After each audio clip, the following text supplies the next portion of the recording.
अहोई अष्टमी की व्रत कथा। प्राचीन काल में एक साहूकार था जिसके 7 बेटे और 7 बहुएं थी। उस साहूकार की एक बेटी थी जो दीपावली में ससुराल से मायके आई हुई थी। दीपावली पर घर को लीपने के लिए 7 बहुएं मिट्टी लाने जंगल में गई तो ननद भी उनके साथ चली गई। अब साहूकार की बेटी जहाँ मिट्टी काट रही थी उस स्थान पर साई माता अपने बेटे के साथ रहती थी। मिट्टी काटते हुए गलती से साहूकार की बेटी की खुरपी से साहू का एक बच्चा मर गया। उस पर क्रोधित होकर साहू माता बोली, मैं तेरी कोख बांधूंगी। अब साहू के वचन सुनकर साहूकार की बेटी अपने 7 भाभियों से एक एक करके विनती करती है कि वह उसके बदले अपनी कोख बंधवा ले। सबसे छोटी भाभी ननद के बदले अपनी कोख बंधवाने के लिए तैयार हो जाती है। उसके बाद छोटी भाभी के जो भी बच्चे होते हैं वे 7 दिन बाद मर जाते हैं। 7 पुत्रों की इस प्रकार मृत्यु होने के बाद उसने पंडित जी को बुलाकर उनका कारण पूछा तो पंडित जी ने सुरभि गाय की सेवा करने की सलाह दी। सुरभि गाय साहू माता की सहेली है, वह तेरी कोख छोड़ देगी तो तेरा बच्चा जी जाएगा। अब तो वह बहुत सवेरे उठकर सुरभि गाय का सारा काम कर आती। अब सुरभि गाय सोचती है कि मेरी बहुएं तो काम करती नहीं, सारा दिन लड़ती रहती हैं, ये कौन है जो मेरी सेवा कर जाता है। आज उठकर देखूंगी कौन काम करता है। अब गौ माता ने सुबह उठकर देखा कि एक साहूकार के बेटे की बहू है जो सारा काम कर जाती है। अब सुरभि गाय बोली कि तुझे किस चीज़ की इच्छा है जो तू मेरा इतना काम कर जाती है, मांग क्या मांगती है। तब साहूकार की बोली कि गौ माता मुझे वचन दो। तो सुरभि गाय ने उसको वचन दिया।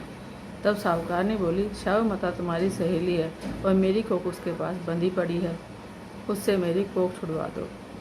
फिर गौ माता उसे 7 समुद्र पार अपनी सहेली के पास ले जाने लगी तो रास्ते में धूप थी, इसलिए वह एक पेड़ के नीचे बैठ गई। थोड़ी देर में एक सांप आया। पेड़ पर गरुड़ पंखनी का बच्चा था जिसे वह डसने लगा तो साहूकार की बहू ने सांप के बच्चे को मारकर नीचे फेंक दिया और गरुड़ पंखनी के बच्चे को बचा लिया। अब गरुड़ पंखनी आई तो साहूकार के बेटे की बहू को चोंच मारने लगी तो उसने कहा कि मैंने तेरा बच्चा नहीं मारा, एक सांप तेरे बच्चे को मार रहा था, मैंने तो तेरे बच्चे को छिपाया है। तब गरुड़ पंखनी बोली, मांग क्या मांगती है। तो वह बोली कि 7 समंदर पार साहू माता रहती है, हमें तुम उनके पास पहुंचा दो। गरुड़ पंखनी में पीठ पर बैठाकर उन दोनों को 7 समंदर पार पहुंचा दिया। साहू माता बोली, अरे सुरभि बहन बहुत दिनों बाद आई, कैसे आना हुआ। और बोली कि बहन मेरे सिर में जूं बहुत हो रही है, निकाल दे। तब गौ माता बोली, ये मेरे साथ आई है ना, इससे अपने सारे जूं निकलवा लो। तो साहूकार की बहू ने साहू माता की सारे जुएँ निकाल दी।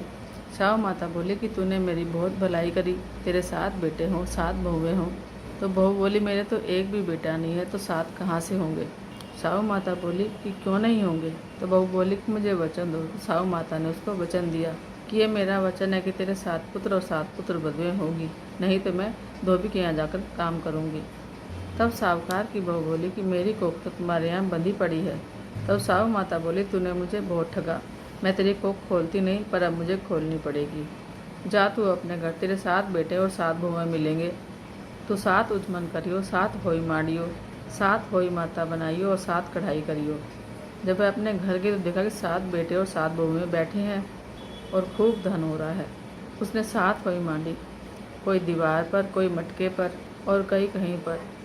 7 उजमन करे, 7 कढ़ाई करी। उधर सारी देरानी जेठानी कहने लगी कि जल्दी जल्दी चौका लगाकर पूजा कर लो, नहीं तो वह फिर रोने लग जाएगी। थोड़ी देर बाद उन्होंने अपने बेटों से कहा कि जाकर देखो चाची अभी तक रोई क्यों नहीं। बच्चों ने देखकर आकर कहा कि चाची तो हो ही मांड रही है और खूब उजवन हो रहा है। देरानी जेठानी दौड़ी दौड़ी गई और देखा कि वह तो कोख छुड़ा लाई है। वह सब बोली कि तुमने कोख कैसे छुड़ाई।